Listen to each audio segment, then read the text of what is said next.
Salut à tous, c'est Pank de la chaîne, bienvenue sur cette vidéo qui aujourd'hui va parler hypnosophie et revenir sur un élément qui est assez intéressant dans l'accompagnement, c'est de se rendre compte que la plupart du temps, ce que l'on veut absolument éviter est ce qui drive complètement notre vie.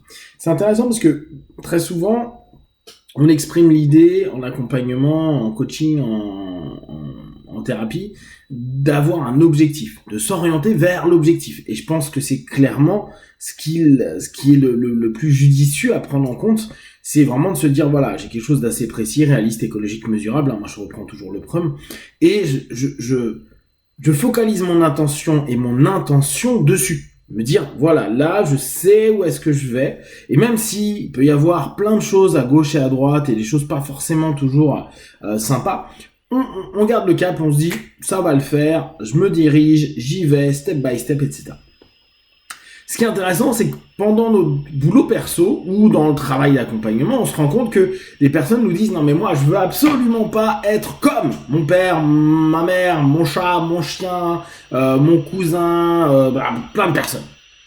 Je veux être complètement l'inverse. » Ou au contraire, disent « Non mais moi, je veux absolument jamais dans ma vie vivre ceci ou ceci ou cela. » Et petit à petit, on se rend compte que cette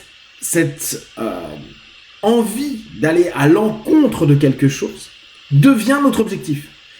Mais l'évitement qui devient un objectif, c'est quelque chose quand même d'un peu particulier. Je veux éviter, et tu me dis que ça devient mon objectif.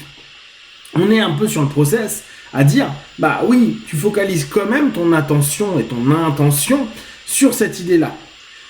Comme vous le savez, moi je suis pas d'accord avec l'idée qui dit que le cerveau ne comprend pas la négation. On comprend très bien. Le problème, c'est quand même, on est en train à longueur de temps de se rebalancer des suggestions et des mémoires à long terme qui reviennent à dire « Ah ouais, non, mais telle personne était comme ça et je veux surtout pas être comme ça. Et de toute façon, je l'ai barré de ma vie, il n'existe plus. » Ouais, il n'existe plus, sauf que tous tes comportements actuels sont basés sur cet élément-là. Donc cette personne-là, elle est encore complètement en fusion avec toi, elle est connectée à mort. Et le fait constamment de se dire non mais je veux pas être comme ça, je veux pas, outre la négation où là je vais pas discuter dessus, c'est surtout on est en train de s'apporter plein d'éléments dans sa tête et plein de souvenirs et plein de façons de fonctionner qu'on fait en repeat, qu'on met en boucle encore et encore et encore. Et au bout du compte, on est en train de saturer nos pensées, nos émotions, nos comportements, nos fonctionnements par un élément que officiellement on veut éviter. Alors ce qui peut toujours être intéressant en questionnement, en questionosophie, c'est de se dire, est-ce que réellement tu veux l'éviter? Est-ce que réellement tu veux lâcher ça et te ressentir libre, te permettre ou t'ouvrir à quelque chose de nouveau? Et la plupart du temps, les personnes disent « mais attends, mais si je lâche ça, non, il n'y a pas moyen. Je ne voudrais jamais lâcher ça. Parce que j'ai constitué ma personnalité, mon fonctionnement autour de je ne serai jamais comme ceci, ou je ne vivrai jamais cela, ou toute ma vie jamais je retournerai dans la pauvreté comme j'étais avec ma famille, ou jamais je revivrai des humiliations comme ceci, cela. Ouais, sauf qu'à longueur de temps, t'es pauvre et t'es humilié.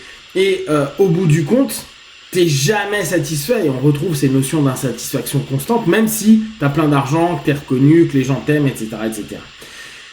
Donc, cette idée de dire l'évitement devient notre objectif et dès lors devient l'omniprésence de notre vie et sur laquelle on aura structuré l'ensemble, fait que quand on va travailler en accompagnement ou en auto-work, en auto-boulot, auto-hypnose, qu'importe le nom que vous allez dire, à ce moment-là, on va être on va arriver à des tensions avec nous-mêmes, à se dire, attends, là, moi, je veux me déconstruire d'une base, parce que c'est vraiment ça, c'est une base réactionnaire à ce moment-là, mais c'est une base, et à ce moment-là, se dire, je me déstructure de ça, ça veut dire, mais il reste quoi de moi? Et la quête du vrai soi, en tout cas d'un soi un peu moins fake, elle va commencer, et elle n'est pas forcément hyper agréable, vu qu'on ne se connaît pas des masses, on connaît que ce qu'on veut éviter. Donc, Quand on est dans ce type de cheminement, déjà c'est important d'en prendre conscience, de se dire tiens c'est intéressant. Moi qui suis constamment en train de me dire je suis contre cet élément-là, ça m'agace ou je hais cette facette de mon caretaker à ce moment-là. Et je veux surtout ne jamais devenir comme, c'est se dire peut-être qu'en fait à être tellement contre, j'ai complètement oublié que j'avais d'autres possibilités, d'autres moyens d'eux, et que ça pouvait ne pas être ma référence. Simplement la référence. Si déjà on arrive à recadrer, à dire mais c'est pas que la référence que tu peux avoir, c'est une référence. Et automatiquement, on n'a pas envie de se déstructurer complètement, surtout plus on prend de l'âge, et parce que c'est compliqué pour soi, c'est compliqué pour le système. Par contre, si on est en train de dire mais c'est pas le seul référent que tu as dans ta vie, c'est pas le seul élément sur lequel tu peux baser ton cheminement physique, psychique, émotionnel. Et c'en est qu'un parmi tant d'autres. Quel autre référent tu pourrais avoir? Quelle autre référence, pas forcément un être, mais ça peut être aussi un concept, une idée, a pris de la place dans ta vie? Et peut-être, oui, ça sera un deuxième qui est assez loin, mais c'est quand même quelque chose qui existe.